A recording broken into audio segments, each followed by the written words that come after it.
Hi friends, this is Morarji. ఈరోజు మన ఇంట్లో స్పెషల్ వచ్చి ఫ్రైడ్ రైస్. మన పిల్లలకి ఫ్రైడ్ రైస్ అంటే చాలా ఇష్టం కాబట్టి బయట మనం తీసిస్తూ ఉంటాం ఇంతకుముందు. ఇప్పుడు అలా లేదు. ఎందుకంటే బయట వాడిన ఆయిల్నే మళ్ళీ మళ్ళీ వాడుతూ ఉంటారు కాబట్టి అలాంటి ఫ్రైడ్ రైస్ తినడం వలన పిల్లలకి కానీ మనకు కానీ హెల్త్ ఇష్యూస్ వస్తుంది. అలాంటి ప్రాబ్లం నుంచి మనం బయటపడాలంటే మన ఇంట్లోనే చేసుకొని తినాలి. అప్పుడే మనం ఆరోగ్యంగా ఉంటాం. చూస్తాం ఎలా చేసుకుంటే మనం ఆరోగ్యంగా ఉంటాము. చేసి చూపిస్తాను, రండి చూస్తాం. ఇప్పుడు స్టవ్ వెలిగించుకుందాం. స్టవ్ వెలిగించుకున్న తర్వాత ఇప్పుడు ఒక పెద్ద కడాయి పెట్టుకుందాము. ఒక 5-6 స్పూన్ల దాకా ఆయిల్ పోసుకోవాలండి. ఆయిల్ వేడెక్కిన తర్వాత పచ్చిమిరపకాయలు, ఎర్రగడ్డలు వేసుకోవాలి, కరివేపాకు వేసుకోవాలి. ఆయిల్ వేడెక్కిందండి.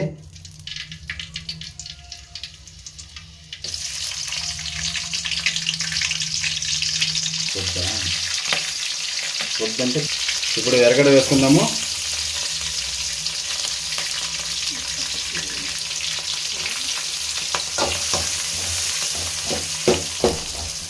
మీడియం సైజ్ ఎర్రగడ్డ ఒక 2 వేసుకోవాలండి. ఎందుకంటే మా ఇంట్లో ముగ్గురు ఉన్నాం కాబట్టి మా ముగ్గురు కోసం మేము కొంచెం ఎక్కువగానే వేసుకొని చేసుకుంటున్నాము.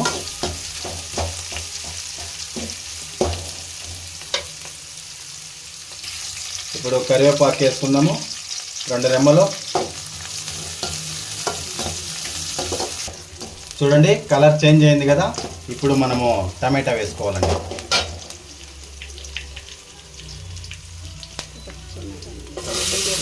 ఒక మీడియం సైజు టమాటా ఒకటి వేసుకోవాలండి. ఎందుకంటే బయట టమాటా సాసులు ఎక్కువ వేస్తారు కాబట్టి మనకు అవంతా తింటే హెల్త్కు మంచిది కాదండి.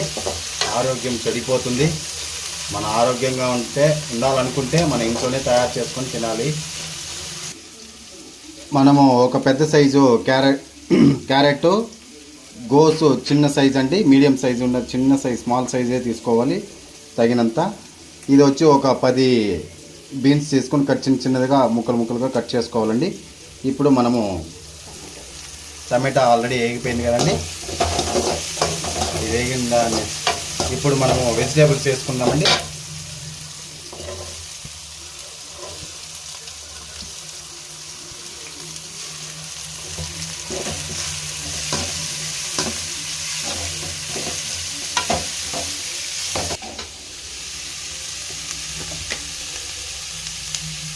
ఈ వెజిటేబుల్స్ తగినంత సాల్ట్ ఒక 1/2 టేబుల్ స్పూన్ వేసుకోవాలండి. మళ్ళీ రైస్ వేసినాక మళ్ళీ వేసుకుందాము. ఇప్పుడు ఒకసారి కలుపుకుందాము.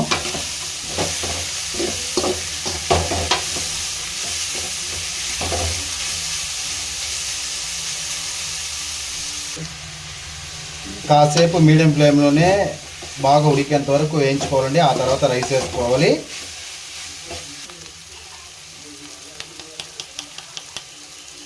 ఒక టేబుల్ స్పూన్ అల్లం పేస్ట్ వేసుకుందామండి. అల్లం వెల్లుల్లి పేస్టు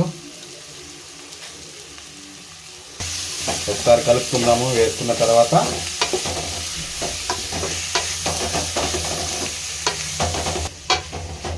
చూడండి ఆల్రెడీ ఉడికిపోయింది. ఇప్పుడు మనము ముందుగా వంచి పెట్టుకున్న ప్యాన్ కింద ఆరబెట్టుకున్న రైస్ని ఇప్పుడు వేసుకుందాము.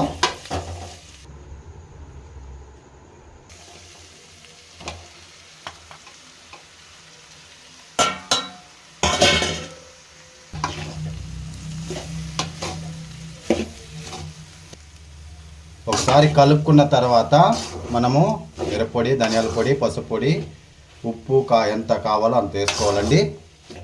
కావాలనుకుంటే మీరు పెప్పర్ కూడా వేసుకోవచ్చు. మా కొడుకు మా ఇంట్లో వాళ్ళు తినరు కాబట్టి నేను పెప్పర్ వాడటం లేదు. పసుపు పొడి కొంచెం వేసుకుందామండి.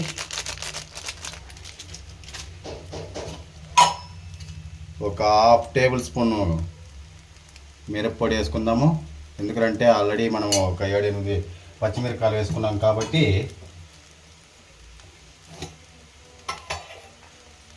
ఒక 1/2 స్పూను ధనియాల పొడి వేసుకుందామండి.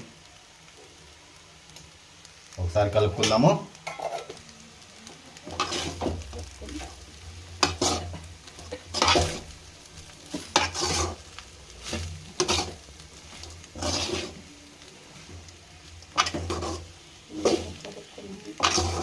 చూడండి ఈ విధంగా కలుపుకోవాలి నీట్గా. టేస్ట్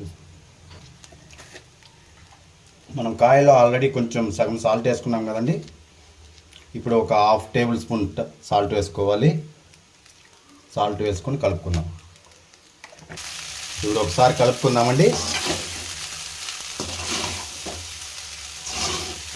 చూడండి ఎంత కలర్ఫుల్గా ఉందో. వాళ్ళు చేసేదానికి మనం చేసేదానికి చాలా డిఫరెన్స్ ఉంది కదండి. ఇలా మన ఇంట్లో చేసుకుంటే మన ఆరోగ్యం మన చేతుల్లో ఉంటుంది. లేదంటే బయట తింటే మన ఆరోగ్యం బయట వాళ్ళ చేతిలో ఉంటుంది. ఇప్పుడు మనము కొత్తిమీర చల్లుకుందాము.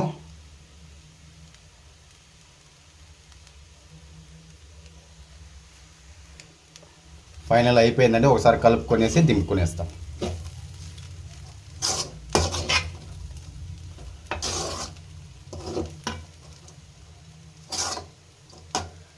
Fried rice ready.